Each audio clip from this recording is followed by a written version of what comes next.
san'atkorda urushish, odamlarni aldash, kunlik tartibida yo'q. Bular to'yga borish kerak, qo'shiq aytish kerak, odamlarni qoyil qoldirish kerak, ovozi zo'r bo'lish kerak, kiyimi zo'r bo'lish kerak, qaytib kelish kerak uyga.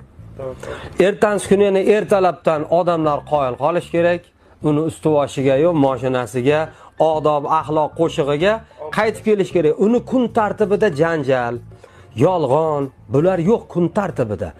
Endi u xolasa ham ulardan o'ta olmaydi. Kun tartibida yo'q. U mashhur bo'lish kerak, qo'shiq aytish kerak, qo'shiq yozish kerak, nima qilsa zo'r bo'ladi, nima klip olsa zo'r bo'ladi, nima qilsa hamkasblar raqobatga turib oladi, nima qilsa odamlarga kun tartibida yolg'on, janjal, urushish yo'q. Bular faqat yaxshilik tepasida yashaydi. Kun shunisiga qurilib bo'lgan. Xohlasa ham ular birovni